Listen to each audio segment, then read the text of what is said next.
Welcome to this edition of Leather and Lace MC Unfiltered. We talk about riding, road trips, MC life, and general sisterhood fun.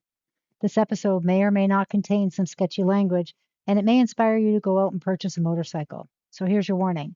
This content is completely unfiltered and for real. Today, your hosts are Squishy, Beamer, Thor, and Squeaks. So let's get to it. So we're going to talk about, I love your idea, Carla. Talk about stupid ass shit we've seen on the road. Because we've seen a fair amount. We do a lot of traveling. And yeah. So Carla, what is the craziest thing that you've seen on the road that doesn't involve your saddlebags coming apart on the highway? Oh, let me think about that. I remember many years ago going out to Sturgis and like the mode of transportation people would put their bikes on, like literally in the back of the station wagon. Get it in there. Yeah, just just get it in a vehicle enough so that the wheels are off the ground and they strapped it down, they're gone. I'm like, how does that happen? How does that fit? I want to know how they got it in there. Who was the poor bugger that had to lift the back tire up? Like, I mean, it was obviously a small bike, but still, it's crazy. The crazy thing is they probably mostly all of them made it. Yeah. And then made it back to wherever they came from. Man, it's not that expensive, but didn't you like rent one and got partway down here? I mean, down to Florida. Oh, I've had some fun times. And parked it and then rode the rest of the way. Yes, I did. Yes. So the one year I rented a U-Haul because I was bound and determined I'm taking my bike down there this year because rented a U-Haul and stopped in North Carolina, top end of North Carolina. And that was a good year. Like it happened to be relatively not too bad. I think it was 40 degrees when we left in the morning, cold, but not undoable. And within like 2 hours, we were into the warmer temperatures, high 50s, low 60s. So it wasn't too bad. That wasn't bad at all. I think that's the coldest region that I've finished the trip from. There's no possible way to ride out from Canada. It's just, even if you were to have that really nice day and you ride out from Canada, where on the way back, it may have dropped 10 degrees. And, because Canada's not out of all of the people in the north, winter's not gone until May. And riding back in March, it's a shit show. Like, I've seen some years where we go back and in a car and, the storm is bad enough where the car is doing this. I can't. No. Yeah, no. That was the year. So that was the year when riding or driving I had this little Jeep. First off, you got to know the Jeep, okay? The Jeep was Jeep Liberty. No, Jeep Patriot. And it used to be like a work truck for the city, right? So it was solid but gutless. Like it didn't have a lot of pickup, but it maintained, it would work. Anyway. So hauling my bike in an open trailer on the back of this Jeep and had somebody else with me, and they were in their own vehicle with their own trailer and their own bike, going through the hills, the mountains in Pennsylvania. So we would start out at the bottom, we'd go up this hill, and at first, one in front of the other, right? Go like this, and then I'd see my friend, she would pass me because I'm going so slow up the hill because the Jeep was losing power going up the hill. I've got it floored, and I see her, she Kind of looks at me and shakes her head and continues going. And then, she's starting to go down and I get up to the top and then I pass her on the other side because I floor it going down that mountainside because I know that I have to get up enough speed to come back up. Back up. Yeah. Otherwise, I'd be stalled on the side of the mountainside. Not having that. Did that once. Wasn't fun. But anyway, besides the whole Jeep fiasco, going through Pennsylvania, we went through a storm. And by the time we got down to, so when we stopped for the night because it was just bad. The storm was really bad. I think we stopped somewhere in like Grove City or something like that, somewhere in Pennsylvania. And I got out of the Jeep and there was ice on the bike because I didn't have a tarp on it because I don't want that mess of, coming off and damaging somebody's vehicle or something. But there was like this much ice just packed on my bike from just the road. And I looked at my friend, and we both went, yeah, I ain't touching that until after I've had at least one drink. So we stayed the night and we didn't go back out. And in the morning, we're like, meh, nothing you can do about it until you get into some weather where it's warm enough above freezing. Continued on. We stopped 15 minutes out of where we were going to meet, to drop the bikes and meet another sister and whatnot, to put them in the car wash because there was still ice on it and we're power washing all this ice off. I will never do that again. No, closed in trailer or I, ride. That's it. It was awful. I've never seen anything like that before. Crazy. Won't be doing it again. I think the weirdest thing that I've ever seen on the road is met this guy. So he was originally from Switzerland and he's in a club in Switzerland. But he travels everywhere on this motorcycle. So he got his motorcycle here in North America.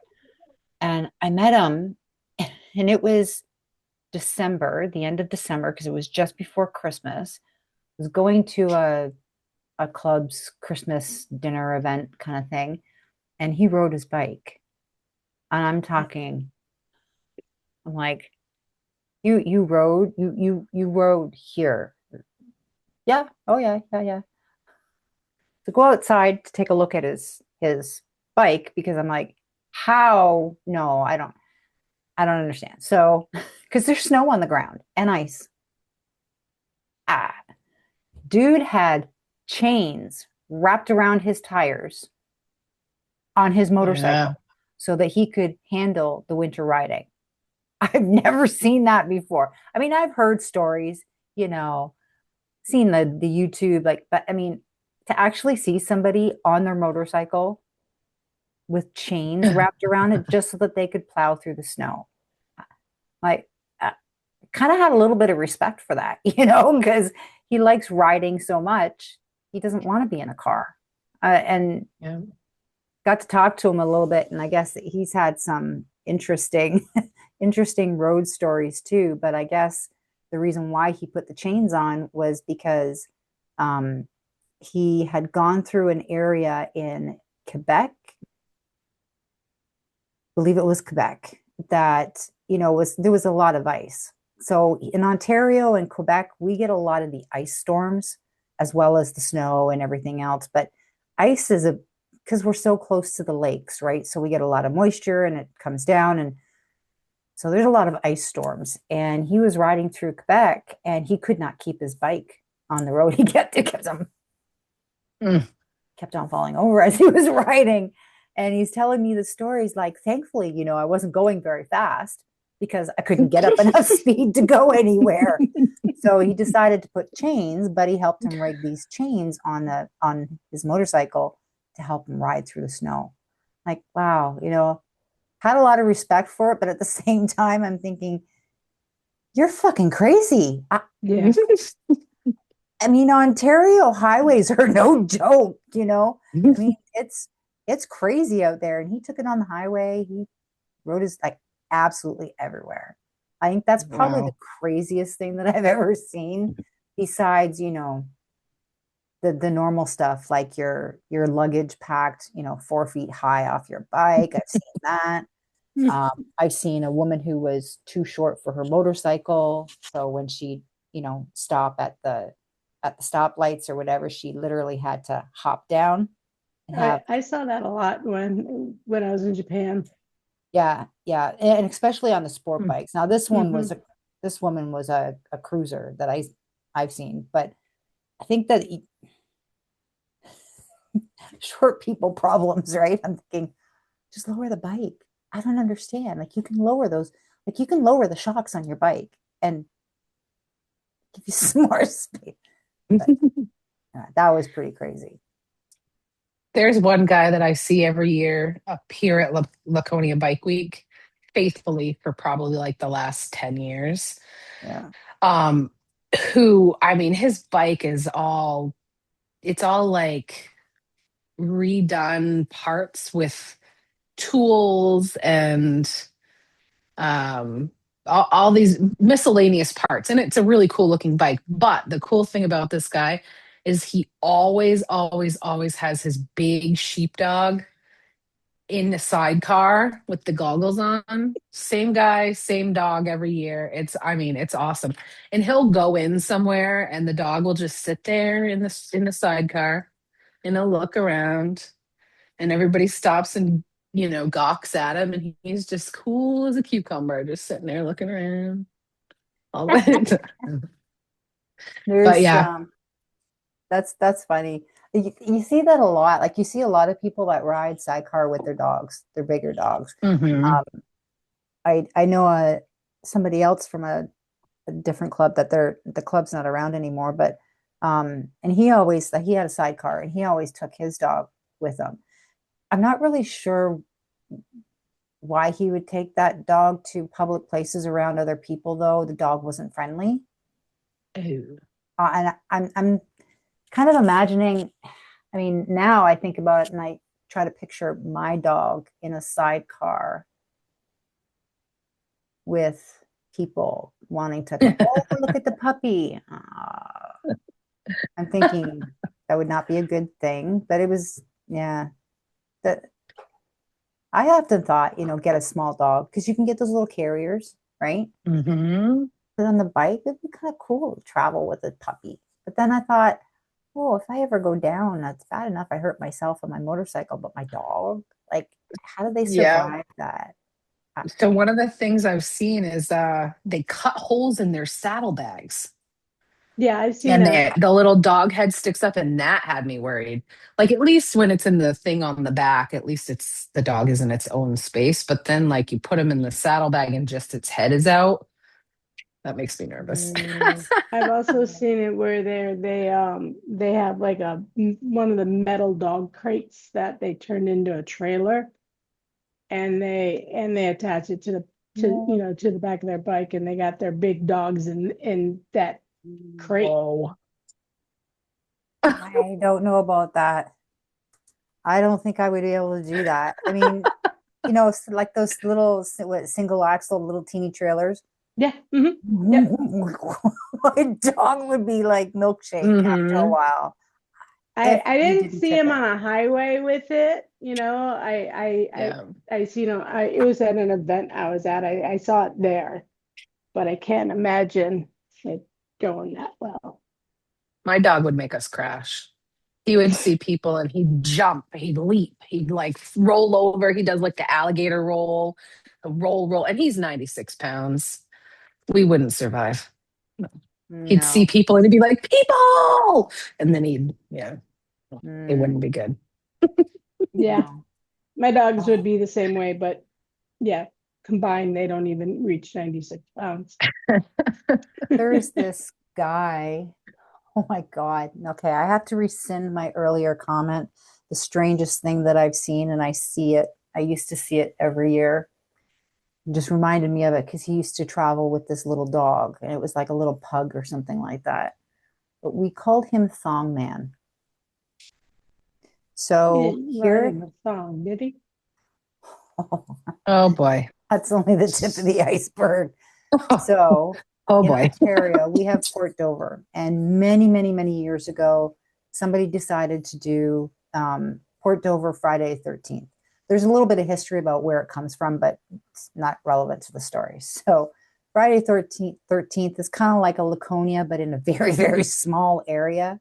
And you end up having, like 150,000 motorcycles that roll through. And anyway, it's a pretty big thing for here, at least it used to be. And there was this guy, and he's there every year. And everybody who goes all the time knows him.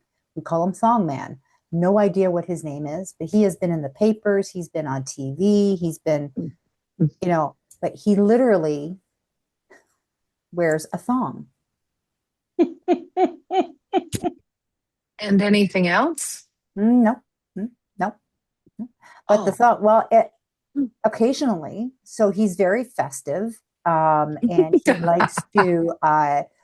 he likes to have a theme. So if Friday 13th is happening in around Easter, which I've seen, still can't get it out of my brain. But his thong was a bunny. And he had bunny ears too. And he wore a Of course tail. he did. So I'm going to share my pain with you. Hang on, let me just find, because I actually looked him up here. He's had a lot of different costumes. I'm trying to find him in the bunny, but I can't. Anyway, so let me share my screen with you so you can see what I'm seeing.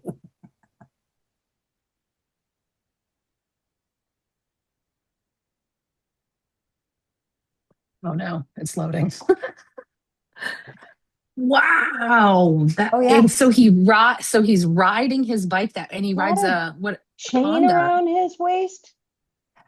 This was his Halloween costume, because we have, I mean, Friday the 13th, how it works is whenever a Friday is a 13th of the month, then this whole thing just magically happens. And this was in October. It was, I mean, you can see the guy in the background. He's wearing a long sleeve shirt. Not our fearless thong man. He's in his thong, and he put a vest on because he's on a motorcycle. Safety. Yeah. So he rides in his thong. Oh yeah. He'll ride all over the place in Port Dover. I mean, it's a very small area, so you can't help but see him. You cannot avoid it. But yeah. Oh my goodness gracious. And he is very old. Wow. Oh. This was December's. Oh. Friday 13th. So festive. So festive. Yep.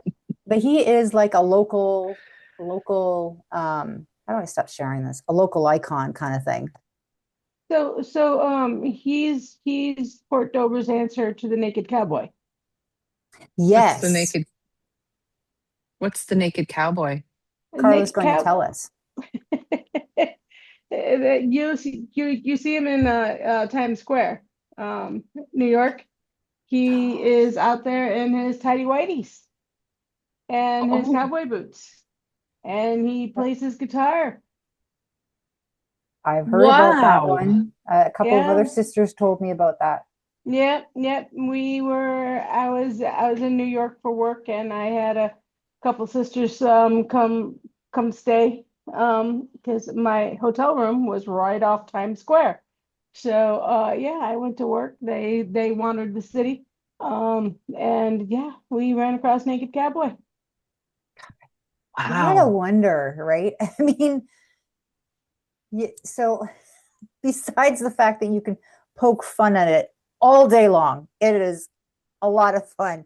And those people are generally really good with, I mean, I know that this guy is, because, anyway,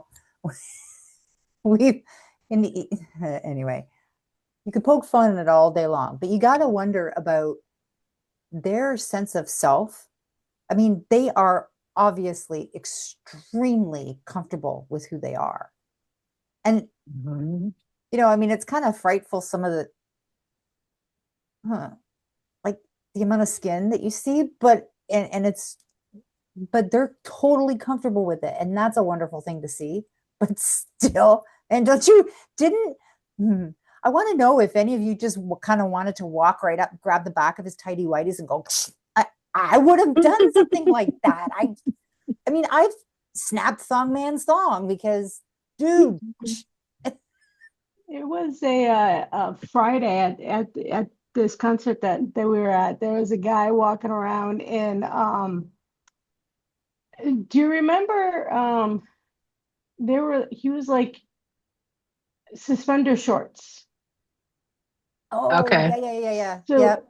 yeah, all one piece, super short shorts. Overall.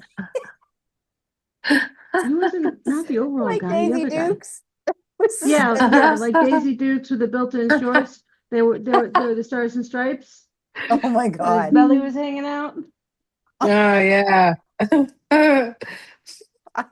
I don't. I'm very happy people are comfortable with themselves. Very happy. I wanna, But man, you know how nice, like you know how hard it is to not just, I don't know. I would seriously, if I'm glad that I was not there, because I would not have been able to stop myself from running up behind him like a little kid. the No, like the Beavis guy and in Butthead. time What? the guy in Times Square was just zoning out, thinking, I wonder like if he makes a lot of money. He does. And I I wonder, bet. yeah. I mean, I'd walk around in my underwear if I was making a lot of money. He's got like when he comes up to you, he's got a QR code that, he lets you Yeah. scan Wow. for him. He might only have to work 1 day a week, and all he has to do is smile and hold up his QR code in his underwear and play a song on the guitar. Tiny whitey. I mean, So I mean, according to Google, his net worth is 4 million. see, sometimes it pays to take a risk. That's one of those times. Oh my God. And providing entertainment for the rest of the population is an act of service. I totally agree. I'm glad that there's people out there that can do that, because I'd starve if that was because no, but the entertainment value alone is amazing. Oh my God. I think, yeah. So I think that that's probably the craziest thing that I've seen is, and if he only did it once, it would be okay. Just a weirdo, he had a few to drink, whatever. But dude does this every Friday 13th, and he's not getting any younger. I mean, his there's another woman there who we call her Pasty, because Oh, she walks around with him in a thong and pasties. is she also themed? I don't think so. I think it's just whatever Yeah. works.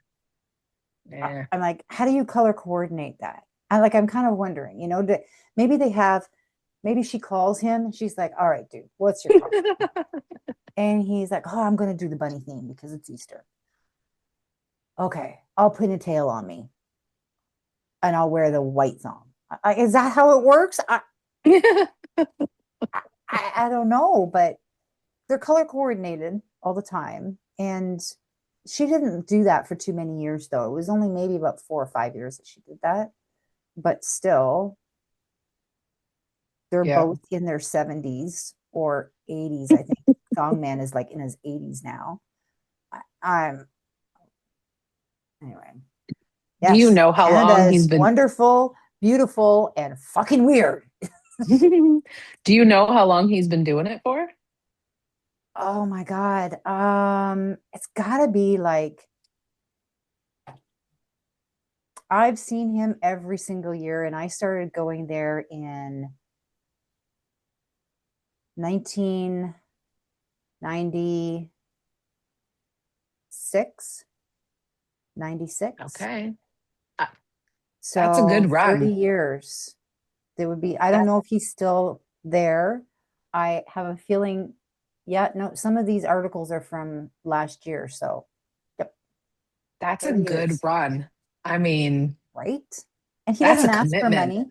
He doesn't ask for money. He's not doing, there's no, I have no idea his purpose for doing it other than he just likes it. It's a good question, though. I wonder if he started doing that when it first started, when Port Dover first started. His real name is Paul Nurmi, Who? Oh, songman. that's such a Songman? good name for Thongman. Paul Nurmi. I Yeah, mean, if it, yeah. Nurmi. And he's been doing it for over 30 years. Yep. So Wow. here's the one. I found the bunny suit. Hang on. Hmm.